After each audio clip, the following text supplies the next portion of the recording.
Hello everyone and welcome. In this video I'll be sharing my thoughts on Fear the Walking Dead Season 6 Episode 11. As is the norm with all my reviews, I won't be holding back on any spoilers, so please do keep that in mind. Anyway, without further ado, let's begin. In this week's episode of Fear the Walking Dead, we finally spend some time with the mysterious The End is the Beginning group, with it turning out that they are running a huge underground weed operation. Can you imagine if Nick was still alive on the show? He'd love this place. Okay, all joking aside, they aren't growing weed, or at least I don't think they are. Instead, what they claim to have is this self-sustaining underground facility whereby they get walkers and put them in this machine, which then turns the walkers into fertilizer. The fertilizer is then used to feed the plants and feed the crops. These same plants and crops are used to feed animals, and then I guess they either eat the animals or live off the animal products like milk and eggs and whatnot. So basically this group see their underground home as their salvation. They can live there forever and they can live off food that was made by walker remains ultimately, and the dead will give back to us and all this kind of stuff. And I mean, it's not exactly how I'd wish to live the rest of my life, but I've got to admit it's quite clever. I do like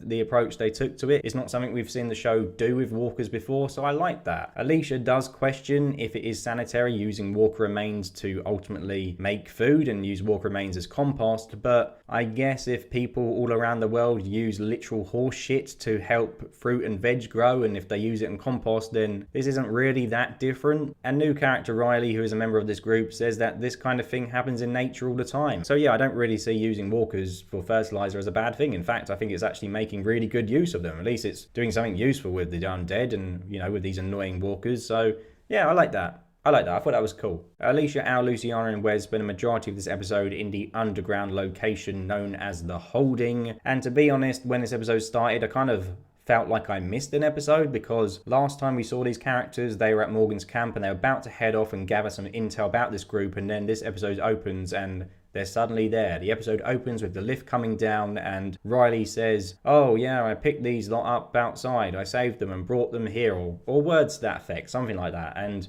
yeah, it felt a bit jarring that suddenly this group are in this location when we basically just see them leave the previous episode. Now suddenly they're here. But then I guess Fear the Walking Dead didn't want to waste time and just wanted to cut to the chase and didn't want pointless scenes of characters on the road not really doing anything, so I don't mind that. It looks like the End is the Beginning group are some kind of cult. They're led by a guy named Teddy, and his voice is basically blasted out over speakers almost 24/7, and it's kind of pre-recorded audio of him saying stuff like, "Death isn't the end, it's the beginning, and we can carry on, this is our salvation." You know, the typical culty stuff that we've seen in many other shows, and typical, you know, quasi-religious kind of stuff. So it looks like Fear the Walking Dead is going to go down this route of having the cult of Teddy versus the cult of Morgan, neither of which I buy into.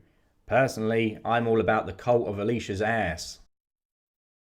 Bad Josh. Anyway, it turns out that Wes's brother is part of Teddy's cult, and Wes thought that he was dead. He was assumed dead. I imagine this was mentioned in Season 5 by Wes, but I can't remember anything about that season, to be honest. So Wes's brother is alive, but he's kind of fully indoctrinated with this cult, and yeah, he doesn't want to leave. And Wes does get quite a fair bit of dialogue in this episode. He's kind of been sidelined on the show since he joined in Season 5, but I found him to be quite likeable this episode. I mean, going forward, I'd prefer to see more of him over Grace or Sarah. Wes and Al decide to search Derek's room, and they find a load of material relating to the CR group. They find material relating to Lawton, and it shows that he's been tracking them and they've been keeping tabs on them. And they also find locations to Tanktown, which then links Teddy's cult to the attack on that location. Wes confronts Derek and asks him to leave, but Derek initially doesn't want to. However, eventually Derek agrees to go with him and kind of show the group the way out. So the group are all descending down a lift to what I assume they believe is the exit. However, Alicia has the foresight not to trust Derek. She punches him in the face, and I think she gets his gun, or I don't think she had a gun on her. She must have got his gun off him, and she says, you know, "He's not coming with us, leave him here. We don't trust him. We've got what we need. Let's just go." And it turns out that Alicia's spidey sense was right, because outside the elevator door is Teddy's group all waiting for her, waiting for them, sorry. So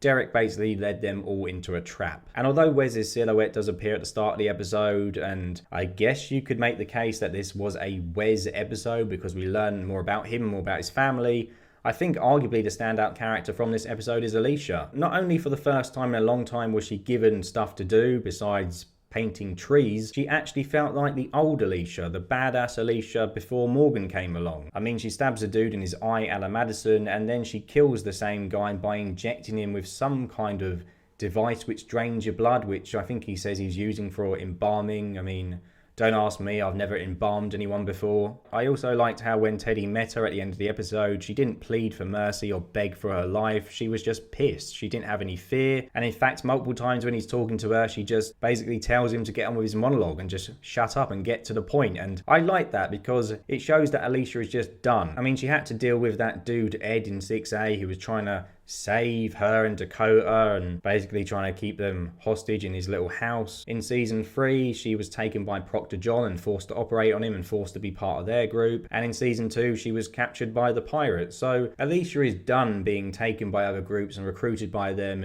and she's done even pretending to believe what they say and, you know, buy into their shit. She says that in this episode, whatever you're selling, I'm not buying. She's just blunt. She doesn't give a shit, and I like that. She's basically just done with dealing with psychopaths. She's bored of it. She's tired, she can't be bothered anymore, and I liked how Alicia Debnam-Carey was able to portray that through her dialogue and her acting. And you know what, I kind of feel similar to how Alicia does. So here comes the part where I moan about things, and don't act like you didn't know this was coming. I know you don't watch these videos just to see me be positive all the time, so here we go, let's talk about what I didn't like. Essentially, like Alicia, I'm just kind of bored with dealing with groups of crazy people. I mean, I know that Fear the Walking Dead and The Walking Dead, their basic premise is that these groups move and they try and find new safe places, and then they're confronted by crazy people and they deal with the next lot of crazy people, blah, blah, blah, blah, blah. But I just don't know that I care to find out about Teddy's group. I'm just not really interested at this moment in time. Firstly, I just think that the whole religious type cult angle is just so overdone, just not on The Walking Dead and Fear the Walking Dead, but you see it pop up in so many TV shows and so many video games, and especially in post-apocalyptic fiction, there's always these cult-like people, and I just can't be bothered with another one, to be honest. In the main show, the Whisperers were basically a cult. You could make the argument that the Saviors were a cult, with them all saying, we are Negan, and basically, you know, worshipping Negan. And in season 3 of Fear the Walking Dead, the Ottos, they were basically kind of cult-like. They were doomsday preppers preparing for the end of the world. So we've kind of seen it before, and I just don't really care to see it again. I mean, I guess a religious cult is better than a group of people who just sit outside a stadium not doing anything, but that's not exactly high praise. Furthermore, due to, shall we say, Fear the Walking Dead's iffy history with villains, I'm just not really that excited, or, you know, iffy history with villains since Morgan came over. I mean, in season 4 we had the Vultures, who, like I just said, were absolutely pathetic. They just sat around not doing anything. Then we had the crazy crayon drawing water poisoning lady. Then we had that dude at the oil field who I can't even remember his name, but he was just a joke. Then we had Ginny, who was probably the best of the bunch, but I still didn't like her. I still don't care about her group. I still have no reason to care about her, and I wasn't interested in her story. So yeah, I just think that Fear doesn't have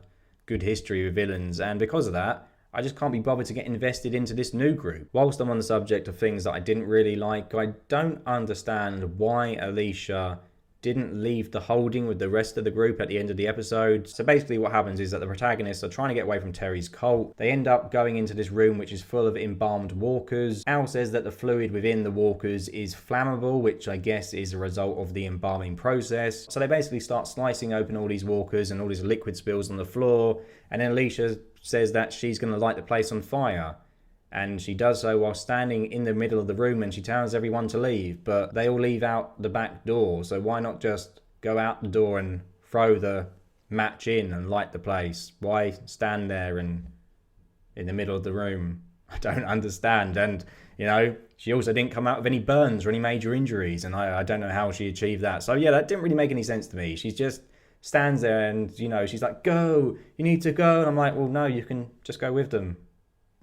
I also thought that Wes was a bit reckless when he shot his brother, because at this point the group was still being held hostage by Teddy's group, and you would have thought he'd been a bit more sneaky about it. His brother had been bitten and was dying anyway, and he could have just snuck back in and then, you know, taken some of the soldiers out. But I don't know, I mean, maybe he just felt that he owed his brother a quick death, and maybe that's why he put him down. I don't know, but I just thought that was a bit silly as well. Finally, why is Dakota just like roaming around Morgan's camp? I think they were having a conversation about Alicia because she doesn't return. She is captured and stays with Teddy, and she's just there, and she's like, oh, I want to help. Why is she not in prison? Why is she not exiled? Like I said before, I think Dakota is going to have a redemption arc, but to have a redemption arc, you need to suffer first and you need to be punished. And at the moment, it just looks like she's living a relatively comfy life. So that's a bit annoying. She needs to earn redemption. Put her in prison. Make her suffer. Don't just have her sort of standing around camp and, you know, looking like she's basically running free around the camp. And then Morgan just says, oh, we're not ready to forgive you there. Like, she should be in prison. She killed John. Ugh. Anyway, a few other things that I want to mention. There were a couple of nice references to Nick and Madison in this episode. I also liked the tree with the walker on it. That was a nice visual piece. However, I don't know what I'm supposed to see looking at it, because that's the question Riley keeps asking people. What do you see when you look at the tree? And I'm guessing the answer is going to be some philosophical nonsense, what he's hoping for. But, you know, none of the characters have worked it out yet. I liked how Alicia just said, oh, a walker that needs to be put in the ground, because that's exactly what I thought. So I guess we'll find out the answers soon enough. But I liked how it looked. I think this episode did look really nice. Parts of the scenery and, you know, the location, all that kind of stuff. So overall, despite its flaws, this was an okay episode. I don't think it was like the best episode of Fear ever. And again, like last week's episode and the week before it, I've seen some people already in Reddit go, this was amazing. This was the best episode of Fear ever. And I wouldn't go that far. I thought it was okay. It wasn't terrible. I'm just a bit worried, really, that for me, the Fear the Walking Dead formula is growing a bit stale because, yeah, I just wasn't excited about this group like other people were. I was just like, oh, there's another group. And like I said, maybe that's due to the way I think that Fear has written its villains in the past, that I'm just a bit pessimistic now and a bit cynical because I don't want to get invested in something and it turn out to be rubbish again. So we'll see what happens. But at the moment, I'm not really that interested. I'm just not really that interested in Fear at all at the moment. I know I shouldn't really say that at the end of a review because people will go to me, oh, why are you watching it? Why are you reviewing it if you're not interested? Blah, blah, blah. But the show has to do something to pique my interest. At the moment, it isn't. At the moment, we're just doing what we've done before. Here's another group. Here's another group of crazy people for the characters to deal with. It just feels like we've kind of back to the point where we were, you know, with Proctor John, with Alicia being taken in by this weird guy and this weird group. Okay, he wasn't like a religious cult, but I just kind of look back and just think, well, why did we not carry on from there?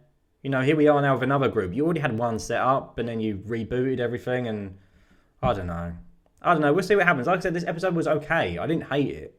It's just that at the moment, I'm not excited. I'm not excited going forward, so we'll see. I think Fear the Walking Dead just has to kind of earn my trust back again and you know, make me kind of believe that what's coming is going to be good and that the group are going to be worth giving a shit about, basically, that the villains are going to be worth caring about and giving a shit about. But at the moment, I don't feel that way. So let me know your thoughts in the comments below.